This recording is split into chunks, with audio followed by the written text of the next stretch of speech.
research-based education, SAP, PEGA certifications, entrepreneurship, KL, deemed to be university. కొత్తగా కాంగ్రెస్ ప్రభుత్వం వచ్చింది. అయితే దాని తర్వాత వాళ్ళు ఇంప్లిమెంట్ చేసిన ఏదైతే ఆ స్కీమ్ ఉందో మహాలక్ష్మి స్కీమ్ ఇప్పుడు ఒక ఇరకాటం పడిందని చెప్పుకోవచ్చు. ఎందుకంటే ఇప్పుడు కొత్తగా హైకోర్ట్‌లో ఓ పిటిషన్ వేశారు. దాని మీద అసలు ఏంటి ఈ ఆ జియో ఏంటిది అసలు? తెలంగాణ ప్రభుత్వం జారీ చేసిన జియో ఏంటిది? దానికి సంబంధించిన వివరాలు మనతో మాట్లాడడానికి అడ్వొకేట్ బాలా గారు ఉన్నారు. ఫస్ట్ ఆఫ్ ఆల్ నమస్తే సార్. నమస్తే. అంటే ఏంటిది అసలు? ఎందుకు ఫ్రీగా ఇవ్వకూడదు అనేది ఒకటేంటిదంటే సెంట్రల్ ఆర్టీసీని స్థాపించింది కాబట్టి వాళ్ళకే ఏదైనా అధికారం ఉంటుంది. స్టేట్ గవర్నమెంట్ ఇలా ఫ్రీగా ఇవ్వడానికి కుదరదు అనేది ఒకటి వినిపిస్తుంది. సో అసలు ఇది ఎంతవరకు కరెక్ట్? బేసిక్‌గా ముందు ప్రజలందరూ తెలుసుకోవాల్సిన విషయం ఏందంటే, ఆ జియో రిలీజ్ చేశారు. తెలంగాణ గవర్నమెంట్ ఏర్పాటైన తర్వాత కాంగ్రెస్ గవర్నమెంట్. 8th December 2023. అయితే ఆ జియో క్లియర్‌గా ఏం చెప్తుందంటే, వాళ్ళు ఇచ్చిన 6 గ్యారంటీస్‌లలో ఆ గ్యారంటీకి సంబంధించిన మహాలక్ష్మి స్కీమ్ ఏదైతే ఉందో, that scheme following with prescribed guidelines, some guidelines ఇచ్చింది. ఆ గైడ్‌లైన్స్ ఇస్తూ ఏమని చెప్తుంది బాగా వినాలి. ఇప్పుడు PAL ఫైల్ ఎవరైనా చేయొచ్చు. No doubt about it. ఎందుకంటే it is a right of every citizen file a PAL. If you have any aggrieved with the government or else some public interest ఉన్నప్పుడు you can file it. But అది maintain అవుతుందా అవదా, judgement వస్తుందా రాదా, Jio set aside అవుతుందా లేదా అని court decide చేస్తుంది. PL fine అయినంత మాత్రాన ఇది ఏదో అమికబుల్ అంటున్నాను, ఒక అంబిక్యూటీ అయిపోయింది. లేకపోతే వీళ్ళని పిలిచి అమికబుల్గా కూర్చొని బాబు మీరు PLని మీరు విత్డ్రా చేసుకోండి, లేకపోతే ప్రభుత్వానికి ఇది వస్తుంది అని చెప్పి వాళ్ళని పిలిచి ఎవరు భంగపడరు. ఎందుకంటే కోర్టు డిసైడ్ చేస్తుంది. ఎందుకు అంబిగ్యూటీని క్రియేట్ చేయడం వాళ్ళ ఇంట్రెస్ట్ అయినప్పుడు దాన్ని క్లారిఫై చేసేది కూడా కోర్టు చూసుకుంటుంది. At the same time government కూడా కొన్ని రెస్పాన్సిబిలిటీ ఉంటుంది. అయితే ఈ జియో వాళ్ళు వేసిన PAలు నిలవకపోవడానికి ఎక్కువ అవకాశాలు ఉన్నాయి. ఎందుకు అంటే ఈ జియోలో కేటగారికల్గా వాళ్ళు ఏం చెప్పారంటే, TSRTC in the state of Telangana following guidelines ఏదైతే ఇచ్చున్నారో అది కూడా మీకు చదువుతాను చూడండి. Mahalakshmi scheme, the following guidelines are prescribed for implementation of the scheme by the TSRTC in the state of Telangana. 1. The scheme is for the benefit of the girls and women of all ages groups and transgender persons who are domiciled in Telangana. చాలా మందికి ఇంకో doubts కూడా ఉన్నాయి. మాకు Aadhaar card వేరే చోటు ఉంది కాబట్టి మాకు ఇవ్వట్లేదు, కాబట్టి వాళ్ళు యాక్సెప్ట్ చేయట్లేదు. ఆర్టీసీ కండక్టర్స్ అందరూ తెలుసుకోవాల్సిన అంశము, ఆర్టీసీ ఎంప్లాయీస్ కూడా తెలుసుకోవాల్సిన అంశము, ప్రజలందరూ తెలుసుకోవాల్సిన అంశము. మీ ఆర్టీయూ ద్వారా ప్రజలందరూ కూడా మీరు అందరూ గుర్తుపెట్టుకోండి, మీకు ఆధార్ కార్డులో ఇక్కడ అడ్రస్ లేనంత మాత్రానో, లేకపోతే ఇక్కడ మీకు ప్రూఫ్ లేదన్నంత మాత్రానో, మీరు ఇక్కడ నివసిస్తుంటే ఏ స్టేట్ వాళ్ళైనా సరే, ఇక్కడ మీరు రెసిడెన్స్ ఉంటే ఆ రెసిడెన్సీ ప్రూఫ్ని మీరు తీసుకొని చూపిస్తే మాత్రం డెఫినెట్గా వాళ్ళు మీకు యాక్సెప్ట్ చేయాల్సిందే. అయితే రెసిడెన్స్ ప్రూఫ్ ఎలా వస్తుంది సార్, మాకు ఆధార్ కార్డు లేదు, ఆధార్ కార్డులో అడ్రస్ లేదనుకున్నప్పుడు మీ పేరుతో మీ అడ్రస్తో కొట్టుకున్న రెంటల్ అగ్రిమెంట్ని తీసుకొని మీ దగ్గరలో ఉన్న మీ సేవలో మీరు రెసిడెన్స్ సర్టిఫికేట్ అనేది ఒకటి ఉంటుంది. మీ ఫోటో పెట్టి రెసిడెన్స్ సర్టిఫికేట్ ఇష్యూ చేయించుకుంటే దట్ ఈస్ నథింగ్ బట్ అనే డొమెస్టియల్ సర్టిఫికేట్. ఈ డొమెస్టియల్ సర్టిఫికేట్ అంటే ఏంటంటే వేర్ యువర్ రెసిడింగ్, మీరు ఎక్కడ నివసిస్తున్నారు అనే వాళ్ళకి వర్తిస్తుంది. కాబట్టి ఈ జియో ప్రకారము ఎవరైతే స్టేట్ ఆఫ్ తెలంగాణ నివసిస్తున్నారో రెసిడెన్స్ ఆఫ్ తెలంగాణనే డొమెస్టియల్ అంటారు. అంటే ఇక్కడ బతుకుతున్న వాళ్ళకి, ఇక్కడ ఉంటున్న వాళ్ళకి, పర్మనెంట్ రెసిడెన్స్ ఉన్న వాళ్ళకి మాత్రమే ఇది వర్తిస్తుంది. ఎగ్జాంపుల్ ఇప్పుడు మీద ఆంధ్ర, కానీ మీరు బతుకు జీవుడా అని చెప్పేసి అని బతుకు కోసం ఇక్కడికి వచ్చి ఇక్కడ స్థిరపడ్డారు. సో ఇప్పుడు మీ ప్రూఫ్లన్నీ అక్కడ ఉన్నప్పటికీ కానీ మీ జీవనం ఎక్కడ, మీ బతికేది ఎక్కడ, తెలంగాణ. సో మీరు తెలంగాణ ఉంటున్నారు కాబట్టి ఇది మీకు వర్తిస్తుంది. దానికి కావాల్సిన సమస్య ఏంటంటే వస్తున్నాను అక్కడికే, ఈ సర్టిఫికేట్ అప్లై చేసుకున్నప్పుడు మీకు ఫస్ట్ క్లాజ్ అప్లై అవుతుంది. నవ్వు ఇంకొక క్లాజ్లో వీళ్ళు ఏమి ఇచ్చారంటే గైడ్లైన్స్లో, they can travel anywhere within the boundaries of the Telangana state in Palle Velugu and express buses with effect of 9/12/2023 afternoon నుంచి. Travel inter state express Palle Velugu bus will be free up to the borders of the Telangana. 4th one, ఇక్కడ మీరు ఇప్పుడు బాగా వినాల్సిందే. ఇప్పుడు మీరు PAL ఏదైతే ఉందో ఆ PALకి తెలుసుకోవాల్సిన అంశం, డిబేటబుల్ క్వశ్చన్ కూడా రేపు అక్కడ ఆర్గ్యూ అదే జరుగుతుంది mostly. The government of Telangana shall reimburse the expenditure to TSRTC towards chargeable fare which would have been collected on the basis of actual distance traveled by women passengers. ఇప్పుడు వాళ్ళు ఒకవేళ మీరు అన్నారు సెంట్రల్ గవర్నమెంట్ ప్రకారము, central GOs ప్రకారము, central act ప్రకారము establish అయిన travel agencies కావచ్చు, ట్రావెల్ కార్పొరేషన్స్ కావచ్చు, స్టేట్ గవర్నమెంట్కి ఇచ్చే అవకాశం లేదు అఫ్ కోర్స్.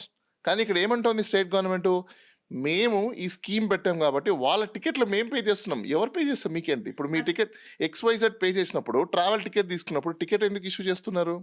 బికాస్ మీరు కొంటున్నట్టేది. కాకపోతే ఆ డబ్బుల్ని ఎవరు ఇస్తున్నారు? స్టేట్ గవర్నమెంట్ ఇస్తుంది, రీఎంబర్స్ చేస్తుంది. కానీ అక్కడ ఏమంటున్నారంటే సెంట్రల్ కదా ఆర్టీసీ అనేది సంబంధించింది, స్టేట్కి అసలు అర్హత లేదు జియో 47 ఏదైతే ఉందో అది తీసుకో. చాలా సింపుల్ అండి. మీరు ఎక్కడో ట్రావెల్ చేయాలన్నారు, మీ ఫ్రెండ్ని అడిగారు, అరే టికెట్ కొనురా, మీ ఫ్రెండ్ని అడిగారు టికెట్ కొను నేను ట్రావెల్ చేస్తాను చెప్పేసి. అంటే మీ ఫ్రెండ్కి అర్హత లేదా? అర్హత ఉందా లేదా? ఉంది కదా. స్టేట్ గవర్నమెంట్ కూడా సిటిజన్ అంటే వాళ్ళ యొక్క స్టేట్లో బతుకుతున్న అందరూ ఆడవాళ్ళకి వాళ్ళ తరపున టికెట్ కొనే అర్హత ఉందా లేదా? ఇది రక్షణ చూసుకోవాల్సిన బాధ్యత ఎవరిది? స్టేట్ అదే కదా. డైరెక్టివ్ ప్రిన్సిపల్స్ ఆఫ్ స్టేట్ పాలసీస్లో రెస్పాన్సిబిలిటీ ఎవరిది ఉంది? స్టేట్ది ఉంది. అంటే స్టేటే వాళ్ళ యొక్క సెక్యూరిటీని కాపాడుకోవాలి. చాలామందికి తెలియదు ఏంటంటే బెంగళూరుని ఆదర్శంగా చూసుకుంటున్నారు, వీళ్ళెవరికి తెలియదు. మేము సోషల్ ఇంజనీరింగ్ చేసేటప్పుడు ఢిల్లీలో ఎక్కువ శాతం తిరిగేటప్పుడు ఢిల్లీలో ఈ స్కీమ్ ఎప్పటి నుంచి ఉంది ఆడవాళ్ళకి. ఇంకో విషయం తెలుసుకోవాలి వీళ్ళందరూ కూడా, ఢిల్లీలో ప్రతి బస్సులో పోలీస్ కానిస్టేబుల్ ఉంటారు తెలుసా మీకు? పోలీస్ కానిస్టేబుల్ లాస్ట్ బస్లో మీరు ఒకవేళ నైట్ ట్రావెల్ చేస్తే, ఒకవేళ ఉమెన్ కానీ ఉంటే, ఆమె దిగిన డెస్టినేషన్ దగ్గర నుంచి ఇంటికి వెళ్ళేంత వరకు కూడా ఈ పోలీస్ కానిస్టేబుల్ వెళ్ళి దింపొస్తారు. That is a security, that is a responsibility of the state. It is a mandatory. ఇది వాళ్ళకున్న స్టేట్ పాలసీస్లో ఇదొక రెస్పాన్సిబిలిటీ కింద. ఇప్పుడు ఉమెన్ మీకు మహిళా పోలీస్ స్టేషన్లు తీసుకొచ్చారు. మహిళా పోలీస్ స్టేషన్తో ఎందుకు తీసుకొచ్చారు? వాళ్ళని సెక్యూర్ చేయడం కోసమే కదా. ఇది కూడా ఒక సెక్యూరిటీ. సో స్టేట్కి ప్రతి ఒక్క రైట్ ఉంది. స్టేట్ ఉమెన్కి కావాల్సిన సెక్యూరిటీని లేకపోతే ఫెసిలిటీస్ని ప్రొవైడ్ చేసే రైట్ వాళ్ళకు ఉంది. కాబట్టి కార్పొరేషన్కి ఇక్కడ మేము రీఎంబర్స్ చేస్తాము అని అంటున్నారు. ఏమని చెప్తున్నారు? రీఎంబర్స్ ఎందుకు చేస్తున్నారు? మీకు ఏదైతే టికెట్ ఇష్యూ చేస్తున్నారో 10 రూపాయలు, 20 రూపాయలు, 100 రూపాయలు, 150 రూపాయలు అది గవర్నమెంట్ ఇస్తుంది. గవర్నమెంట్ ఇచ్చినప్పుడు వాళ్ళు అడగచ్చు, గవర్నమెంట్కి ఏం రైట్ ఉంది ఇవ్వడానికి అన్నప్పుడు, మరి గవర్నమెంట్కి ఏం రైట్ ఉంది పెన్షన్ ఇవ్వడానికి? అదే అందరిలోకి వస్తుంది ఇది కూడా. కాకపోతే చాలామందిని చదువుకోమని చెప్పండి. రాజ్యాంగంలో DPSPలో డైరెక్టివ్ ప్రిన్సిపల్స్ ఆఫ్ స్టేట్ పాలసీస్లో ఆర్టికల్స్లో ఉన్నాయి. ఒక సిటిజన్ రెస్పాన్సిబిలిటీ, చదువు కావచ్చు, సెక్యూరిటీ కావచ్చు, ఫుడ్ కావచ్చు, హెల్త్ కావచ్చు, లేకపోతే వాళ్ళకి కావాల్సిన సౌకర్యాలు ప్రతి ఒక్కటి కూడా చూసుకోవాల్సిన రెస్పాన్సిబిలిటీ స్టేట్ది. ఇది నిజంగా కానీ ఇదే స్టేట్ రెస్పాన్సిబిలిటీని ప్రతి ఒక్కరు క్వశ్చన్ చేయడం మొదలు పెడితే మనకు రావాల్సిన హక్కులు మన అందరికీ వస్తాయి, అభివృద్ధి జరుగుతుంది. అందరూ లండన్లో యూకేలోనో అమెరికాలోనో ఏ విధంగా అయితే రైట్స్ ఫెసిలిటీస్ ఉండి అందరు బాగా హ్యాపీగా బతుకుతున్నారో అలా మనం కూడా బతకచ్చు. రాజ్యాంగం మనకు కల్పించింది. ఆ కల్పించిన రాజ్యాంగాన్ని మనం సరిగ్గా యూటిలైజ్ చేసుకోలేకున్నాం, క్వశ్చన్ చేయలేకున్నాం. ఇంత నీట్గా 4th పాయింట్లో ఉన్నప్పుడు స్టేట్ ఈజ్ రీఎంబర్సింగ్ అన్నప్పుడు PAL ఎలా మెయింటైన్ అవుతుంది అనేది కోర్టు డిసైడ్ చేయాలి. అంటే ఇప్పుడు దాకా ఎక్కడ అంటే ఇది కర్ణాటకలోను లేకపోతే అటు ఢిల్లీలోను ఎప్పటి నుంచో ఉంది ఇప్పుడు ఈ ఫ్రీస్కి బస్సెస్ అనేవి. ఎప్పుడు లేనిది ఇప్పుడు ఇది ఎందుకు వచ్చిందంటారు? అంటే ఇప్పుడు మీడియాలో ఒక చర్చ కావాలి. సో ఇప్పుడు దాని మీద ఇంకా అది స్క్రూటినీలో ఉందని చెప్పేసి అని మనకు మీడియాలో వస్తుంది. ఇంకా నెంబర్ అయిందో లేదో మనకు తెలియదు. ఒకవేళ నెంబర్ అయిందని అనుకుందాం, అజ్యూమ్ ఏ మూమెంట్. నెంబర్ అయినప్పుడు అది కోర్టు పర్వ్యూలో ఉంది కాబట్టి కోర్టు డిసిషన్ తీసుకుంటుంది అది ఉంటుందా ఉండదా అని చెప్పేసి అని. మీరు ఇండివిజువల్గా జీవో మీద నన్ను సజెషన్ అడిగారు కాబట్టి జీవో యొక్క అంశాలు మాత్రమే ఇప్పుడు నేను మీకు చెప్పగలిగాను. అది మెయింటైన్ అవుతుందా మెయింటైన్ అవ్వదా అనేది కోర్టు డిసైడ్ చేసి చెప్తుంది. ఆ 4th point as far as my knowledge, as far as my concern about the subject, ఈ సబ్జెక్ట్కి సంబంధించినంత వరకు, ఆ కన్సర్న్ సబ్జెక్ట్కి సంబంధించిన వరకు 4th para it's very clear. ఏమని చెప్తుంది? ఇప్పుడు వాళ్ళు ఒకవేళ ఒక పాయింట్ స్టేట్కి ఆ పవర్ లేదు, మీకు ఇవ్వడానికి లేదు ఫ్రీ అన్నప్పుడు వాళ్ళు ఫ్రీ ఏం తీసుకోవట్లేదు, స్టేట్ టికెట్లు కొంటుంది. అక్కడ ఎలా కొంటుంది? మంత్లో ఇగో ఈ మహిళలకి సంబంధించిన టికెట్లు ఇన్ని ఇష్యూ చేస్తామని వాళ్ళు బిల్ పెడితే ఆ బిల్ని రీఎంబర్స్ చేస్తుంది. మరి చేసినప్పుడు అది ఫ్రీ ఎలా అవుతుంది? ఫ్రీ ఎవరికి? మహిళలకి ఫ్రీ, మీకు ఫ్రీ. మీకు ఎవరు ఇస్తున్నారు ఫ్రీ అంటే? ఎగ్జాంపుల్ మీ ఫ్రెండ్ టికెట్ కొన్నారండి, ట్రావెల్ మీరు చేశారు, అది మీకు ఫ్రీయా కాదా? ఫ్రీ కాదా? ఎందుకు ఫ్రీ కాదు? మీ ఫ్రెండ్ ఫ్రీగా ఇచ్చారు మీకు, డబ్బులు రిటర్న్ తీసుకోడు, అప్పుడు మీకు ఏమవుతుంది? ఫ్రీనే కదా. So as it is me friend ప్లేస్లో గవర్నమెంట్ చేస్తుంది అంటే నథింగ్ బట్ గవర్నమెంట్ అనేది ఒక ఫ్రెండ్ లాంటిది మీకు, సింపుల్ చెప్పాలంటే, అంటే లేమన్ లాంగ్వేజ్లో. సో ఆ జీవోకు సంబంధించి 4th పాయింట్లో క్లియర్గా స్టేట్ గవర్నమెంట్ రీఎంబర్స్ చేస్తాం మేము అని చెప్పి చెప్తుంది. రీఎంబర్స్ చేసినప్పుడు ఏమవుతుంది? సో అక్కడ క్వశ్చనే లేదు, మెయింటైన్ ఎలా అవుతుంది? అయ్యే అవకాశాలు లేదు. మీకు ఇచ్చే అవకాశం లేదని ఏదైతే మనం ప్రశ్నిస్తున్నామో ఆ జీవోలోనే గవర్నమెంట్ ఆర్టీసీకి డబ్బులు పెట్టి టికెట్లు కొంటుంది, ఊరికే ఏమి ఇవ్వట్లేదు. ఆర్టీసీకి రీఎంబర్స్ చేస్తుంది. ఎంత అయితే నెలకి కావాల్సిన విధంగా ఎంతమంది ట్రావెల్ చేస్తారో ఇష్యూ చేసిన టికెట్లు ఎన్నైతే ఉన్నాయో అన్ని టికెట్లకి డబ్బులు రాష్ట్ర ప్రభుత్వం వాళ్ళకి చెల్లిస్తుంది. ఒకటి. రెండో పాయింట్, ఆర్టీవీ ద్వారా ప్రజలు కూడా తెలుసుకోవాల్సింది ఏంటంటే చాలామందికి అంబిగ్యూటీ ఉంది. ట్రావెల్ చేసే వాళ్ళకి, వేరే స్టేట్స్ నుంచి వచ్చి ఈ స్టేట్స్లో బతుకుతున్న వాళ్ళకి, ఇక్కడ స్థిరపడిన వాళ్ళకి ప్రూఫ్లు లేని కారణంగా చాలామంది ఇబ్బందులు పడుతున్నారు. ఆర్టీవీ ద్వారా మీరందరూ తెలుసుకోవాల్సిన విషయం ఏంటంటే మీకు ప్రూఫ్ లేకపోతే మీరు కన్సర్న్ మీ సేవలోకి వెళ్ళి డొమెస్టియల్ సర్టిఫికేట్ అంటే రెసిడెన్స్ సర్టిఫికేట్ని మీరు అప్లై చేసుకుంటే ఆ రెసిడెన్స్ సర్టిఫికేట్ మీరు చూపిస్తే డెఫినెట్గా మీకు ఆర్టీసీ వాళ్ళు యాక్సెప్ట్ చేయాల్సిందే. ఒకవేళ అలా యాక్సెప్ట్ చేయని పక్షంలో మీరు ఆర్టీసీ మీద కంప్లైంట్ చేయండి, అప్పుడు పిఏఎల్ ఫైల్ చేయండి. పిఏఎల్ దేని మీద ఫైల్ చేయాలో తెలుసా? ఈక్వాలిటీ మీద ఫైల్ చేయాలి. ఆర్టికల్ 14 వైలేషన్ అవుతుంది. ఇక్కడ ప్రూఫ్లు చూపిస్తేనే కాదు, ఆడవాళ్ళు ఎవరైనా ఇక్కడ ట్రావెల్ చేస్తే అది వర్తించే విధంగా ఆర్డర్ తీసుకోవాలి. అది పిఏఎల్ ఫైల్ చేయాలి. అది ఇంపార్టెంట్. అంతేగాని అసలు ఇవ్వడానికే లేదు అనడానికి లేదు. ఈ స్కీమ్ అందరికి అప్లై చేయమని వేయాలి, అప్పుడు ఆ పిఎల్ నిలబడుతుంది. అలాంటి పిఎల్స్ వేస్తే డెఫినెట్గా అందరికి బెనిఫిట్ ఇప్పుడు కూడా ఇదే స్కీమ్ మగవాళ్ళకి కూడా అప్లికబుల్ కావాలి అంటే అది పిఎల్ నిలబడుతుంది అంటారా? నో. ఫ్రీ స్కీమ్ అనేది గవర్నమెంట్ యొక్క డెసిషన్. స్కీమ్స్ అనేది గవర్నమెంట్ యొక్క డెసిషన్. ఈ స్కీమ్ తీసుకోవడానికి ఒక ఆబ్జెక్ట్ ఉంటుంది. ఆబ్జెక్ట్ ఏంటంటే మహిళలకి సెక్యూరిటీని ప్రొవైడ్ చేయడానికి, స్ట్రెంగ్తన్ చేయడానికి పాలసీస్లో తీసుకున్న డెసిషన్. కాబట్టి government policies you cannot question before the courts. అది వాళ్ళ ప్రెరగేటివ్ పవర్. ఏ పాలసీ తీసుకోవాలి, ఏ పాలసీ తీసుకోకూడదు అనేది క్యాబినెట్ డిసైడ్ చేసుకుంటుంది, గవర్నమెంట్ డిసైడ్ చేసుకుంటుంది. సో ఇన్ కేస్ అలాంటివి మగవాళ్ళకి కావాలనుకున్నప్పుడు రిజర్వ్ సీట్స్ ఇవ్వడమో చేయడమో ఉంటుంది. కానీ ఇక్కడ అంత నెసెసిటీ అయితే మగవాళ్ళకి లేదు. ఫ్రీ ఇవ్వడం వల్ల ఏమొస్తుంది వాళ్ళకి? అదే ఆడవాళ్ళకి ఇవ్వడం వల్ల చాలా బెనిఫిట్స్ ఉన్నాయి. ఎందుకు అంటే ఆడవాళ్ళు ఎంపవర్ అవుతారు. చాలామంది ఈ 2000, 2500 రూపాయలు టికెట్స్ పెట్టుకోలేక, మంత్లీ పాసెస్ తీసుకోలేక ఉద్యోగాలకు వెళ్లకుండా ఇంట్లో ఉన్న వాళ్ళు కూడా ఉన్నారు. ఇలాంటి వాళ్ళందరికీ కూడా పార్ట్ టైం జాబులు చేసుకోగలుగుతారు. ఇంట్లో ఫ్రీగా ఉండకుండా బయటకు వచ్చి కొన్ని నేర్చుకోవడానికి కానీ, లేకపోతే జాబ్స్ చేసుకోవడానికి కానీ, ట్రావెల్ చేయడం వల్ల చాలా ప్లేసెస్లో ఫ్రీగా ఉండడం వల్ల వాళ్ళు తిరిగి మన సమాజం గురించి తెలుసుకోవడం కానీ, ఇలాంటివన్నీ చాలా బెనిఫిట్స్ ఉన్నాయి.